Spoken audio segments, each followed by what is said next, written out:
Sai Ram, Sai Satcharitra, Chapter 40. This chapter gives us two stories about how Baba attended the Udyapan ceremony organized by Mr. B.V. Dev's mother at his house at Dahanu, and how Baba attended the Shimga dinner party in Hemadpant's house at Bandra. Preliminary. Blessed is Sri Sai Samartha, who gives instructions in both temporal and spiritual matters to his devotees and makes them happy by enabling them to achieve the goal of their life. Sai, when places his hand on their heads, transfers his power to them, and thus destroying the sense of differentiation, makes them attain the unattainable thing. He who embraces the bhaktas who prostrate themselves before him with no sense of duality or differentiation, he becomes one with the bhaktas as the sea with the rivers. Now, to revert to the stories of this chapter. Mrs. Dev's Udyapan ceremony.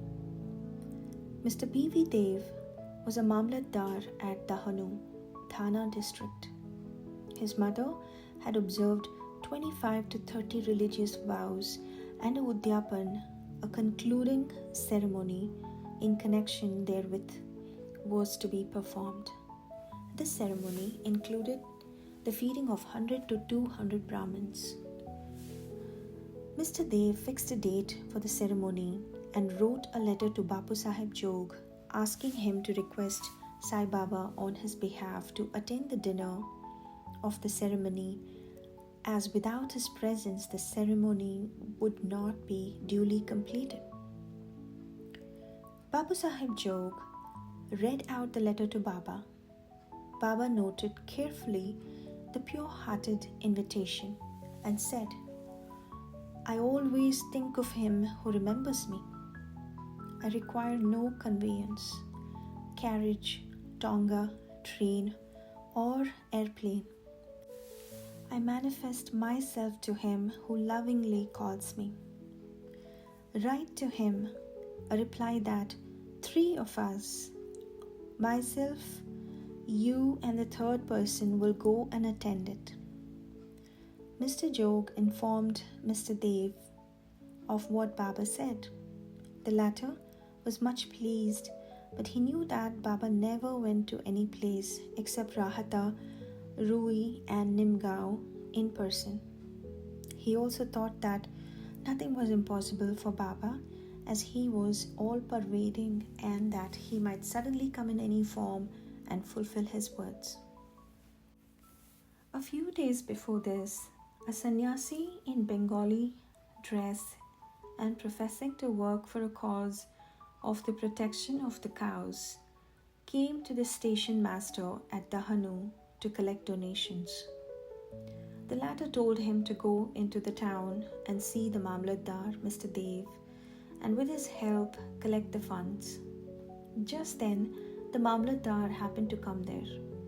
The station master then introduced the sannyasi to him. Both sat talking on the platform. Mr. Dev told him that a subscription list for some other charitable cause had already been prepared by the leading citizen Rao Sahib Narottam Shetty, and so it was not proper to start another subscription list, and that it would be better if he could visit the place 2 to 4 months later. Hearing this, the sannyasi left the place. About a month afterwards, the sannyasi came in a tonga, which stopped in front of Mr. Dev's house at about 10 a.m.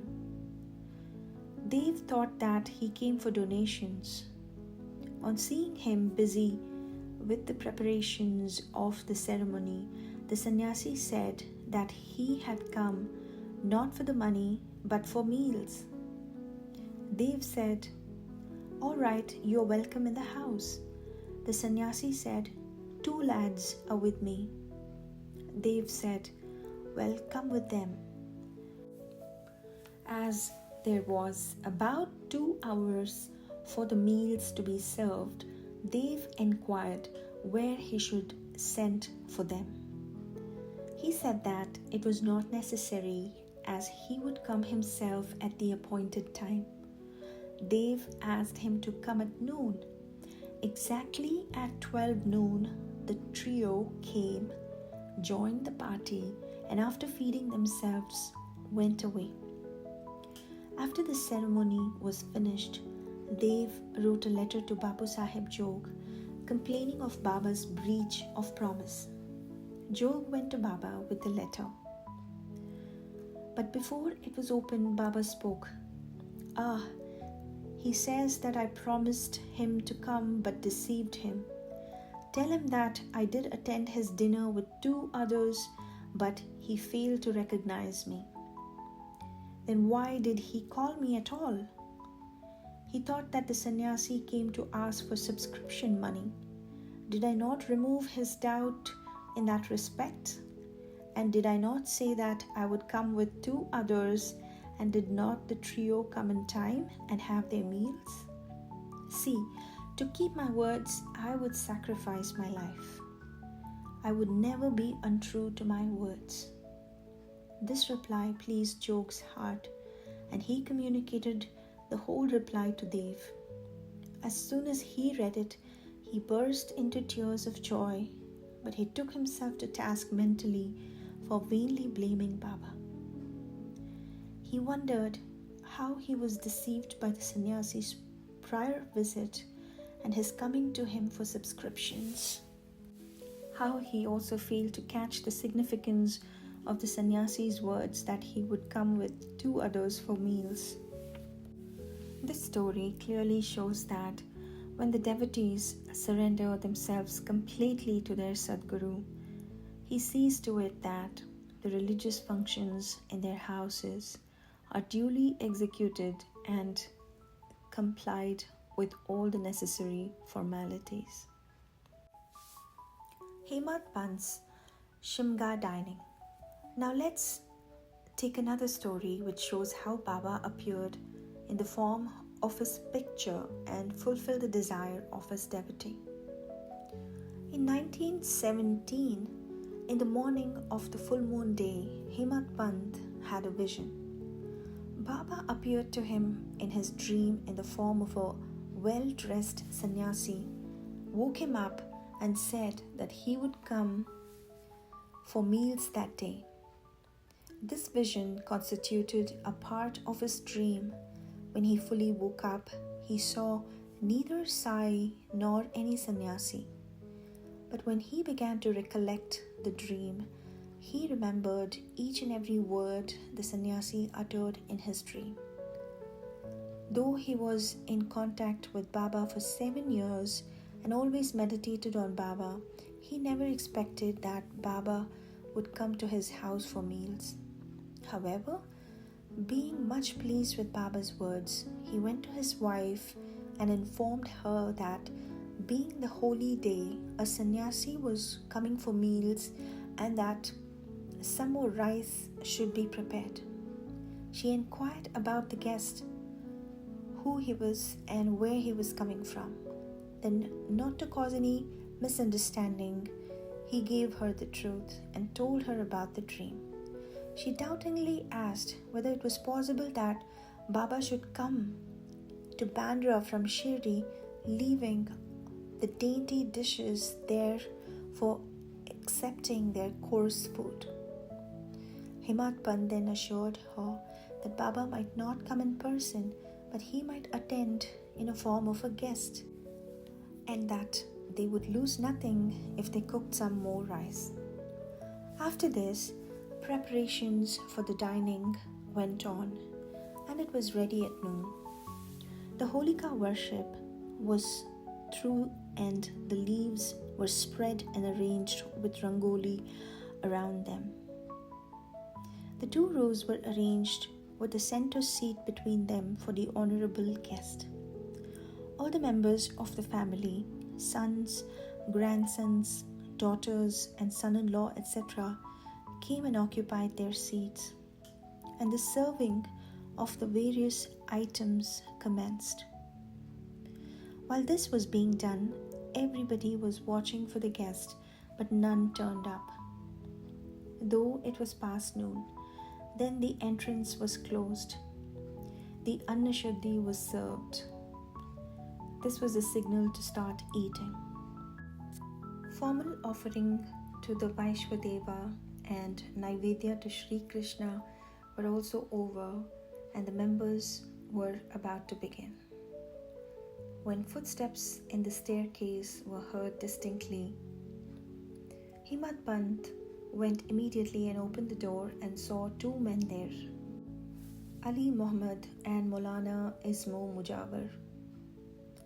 These two persons, seeing that the meals were laid out and all the members were about to begin eating, apologized to Hemadpant and requested him to excuse their interference.